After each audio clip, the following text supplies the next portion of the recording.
We have tried some other appropriate technologies. This is a beehive oven, and Jay's been there and has baked in this. We still have not found somebody that wants to commercially bake. That was my goal, was to get a commercial baker who would actually make money by baking bread for the entire community. But we're still searching for that person. We're always looking for the gifts of God in people, and maybe someone will be called to become the village baker. Next. This was a great invention in the last 3 years. As we started growing more soybeans, and I wanted to plant black beans and more peanuts, we needed a way to cultivate them quickly, and the rows were too narrow to go through with the oxen. When we first started, we planted it as wide as we planted our maize so we could go through with the oxen, but that's a very inefficient way to plant beans. And so we needed a high wheel cultivator that we could push through those narrow rows. I looked in the catalogs. I could buy these from the Amish catalog for about $300, but that would be very expensive for Africans. So I was trying to think of a way we could build a high wheel cultivator locally. All of a sudden I remembered that there's lots of broken bicycle frames. And so we kind of played around. We realized that the frame was tipped upside down. Where the seat goes, you weld on a cultivator shoe, and where the fork would go, you weld on the handlebars. And you've automatically got a high wheel cultivator. And Andre quickly put together 9 of these we used this year. Women like them, men use them. We also hire some handicapped people. The last guy in the row is a deaf mute. He does wonderfully with it. He has worth in his life now, because the sad thing with handicapped children, they're often, even though they have intelligence and so on, but because they can't communicate, they're treated like the village idiot, and they're not taken seriously, and often aren't able to get productive work.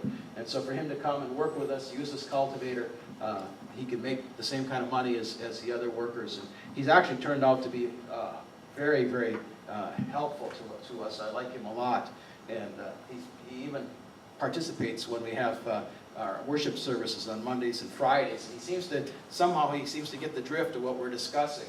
And sometimes I even accuse the other workers. I say he's the only one here that seems to be listening. And so it's kind of scary how he seems to understand what we're talking about. Next. This is another machine we built. This is a potato lifter that we made from an old plow beam and some old wheelbarrow wheels. And it's helped us very much to increase our production of potatoes. Next. We improvise other implements. This here is a dirt scraper we use to haul dirt to build a dam. Next. This is a dam that was built as a reservoir of water. We have a Chinese pump now that we use to pump water up through a flexible hose into the fields. What's a Chinese pump? Yeah, well, it's a Chinese diesel engine with a pump on it. Okay. Yeah, and then we have an overhead sprayer system, and so we can irrigate a nice piece of land throughout the dry season. In fact, all our potatoes, our big crop of potatoes that we use the lifter on was done totally in the dry season, and a lot of people were fed in a time of the year when very little can be grown elsewhere. Next. This has been another effort over the last 3 years to try to create a sustainable forest. As I mentioned, there's a huge problem with deforestation in the area. The only trees that are left on our property, because it was already logged off before we got it, are very crippled, crooked trees that have virtually no value for lumber.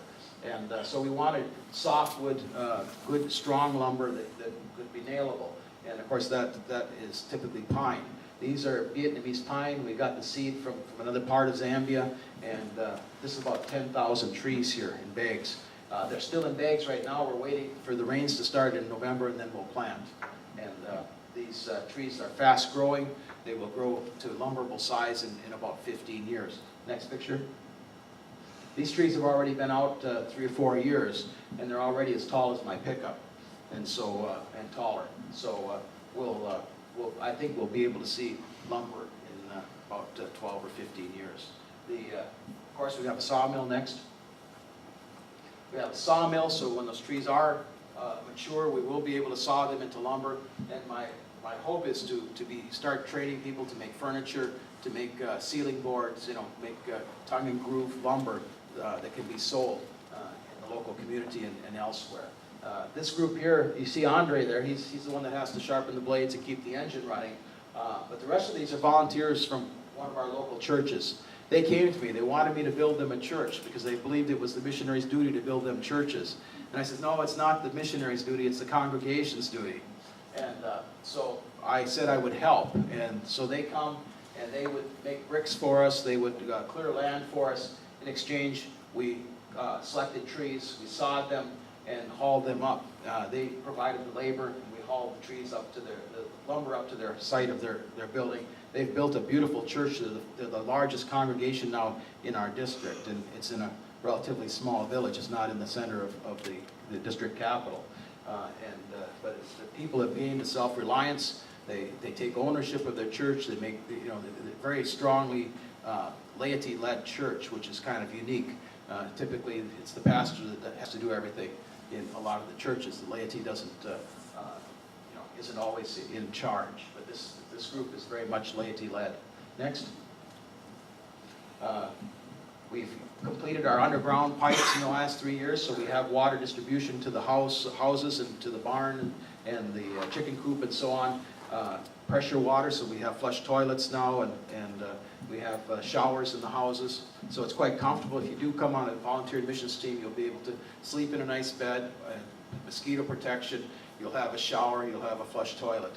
So it'll be just about as comfortable as staying at the Ramada Inn. But we still are lacking. We have not gotten I got a ram pump. I've got it rebuilt, but it needs to be put in. A ram pump was invented in the late 1700s. It's still used today by the Amish in this country to pump water using the pressure of falling water. And we have a 40-foot drop by our waterfall. We plan to put this in at the bottom of that falls and then use it to pump water. And it doesn't use fuel. It doesn't use electricity, and it can pump day and night with no cost. So it'll be a great boon, because right now we're using a Chinese diesel engine to pump water, and we're having to pump water every 2-3 days. Our cattle herd is now over 50 head. We have 70 goats, 20 sheep, and we expect all these herds to keep growing. We expect there will be more people on site, more demand for water all the time. So we've got to get that water system fixed in the next 3 years. Next.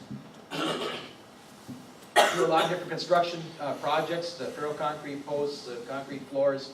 We taught people how to do trusses for clear span buildings without having posts standing in the middle of buildings. How to build roof decks. Next. This was Andre's last project. We had a corn crib with ferroconcrete pillars, but last year we had such a bumper crop of corn, we filled it really full, and the corn pushed out the pillars and broke them. So we had to tear the whole thing down to the floor, and then we bought steel, and Andre welded a new steel uprights and so on to make this building so it can't collapse again. Next. This is the Mama Roxanne preschool. This is a picture actually an old picture when we first started. We had 2 houses that we had bought when we first came to the site. They were in the village. And then after I came back in 2005, we moved out to the farm. And these houses were empty. And Chala suggested that we could make one of them into a daycare center. So we started that. We had teachers trained, and we could work with children. You can see it was pretty dirty. And, we hadn't repainted or anything. Next picture. We got a grant or a gift, I should say, from a church in North Carolina, and with that gift we were able to repaint the whole building inside and out. We were able to build proper toilets for boys and girls. We put up this steel chalkboard so that we could put the magnetic letters and numbers on, so the children can manipulate these colorful numbers, so they can begin to learn math and basic writing skills and so on. Next. We also had enough money to build the first playground that I know of in the entire district. And Andre did the welding on this and construction from materials from our site. Next. This is a swing set. Not only do the kids from the daycare use it, but all the kids in the village use it, and they use it constantly. And the chains have already worn out and broken once. We're buying special bearings to put in when we go back, so that the chains won't wear so fast. And we'll probably have to put in heavier chains too when we get back. Next.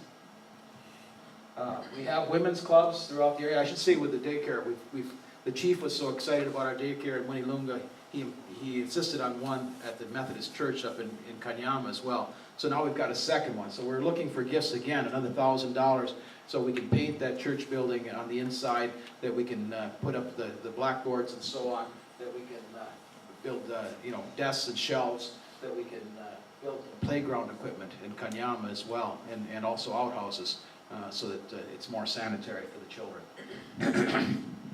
We work with women's groups, mostly the UMW groups that are attached to each of our congregations, but also this is the wives of our workers and a few of their relatives from the village. They come and we provided them a sewing machine, we provided them with cloth to get started with. We also hired a tailor to come and teach them how to cut the cloth and make dresses. Next.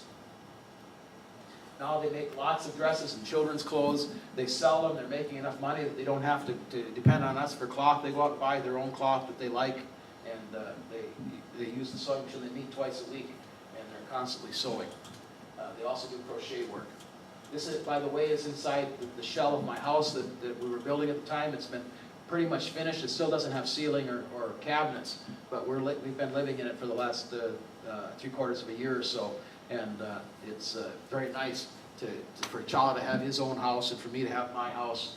And this house also has a guest wing with its own shower and bathroom, so that when volunteer missions people come, they'll have good rooms to sleep in and a very large dining room and kitchen area where they can spread out their stuff and work inside when it's rainy season, quite often when they like to come. So.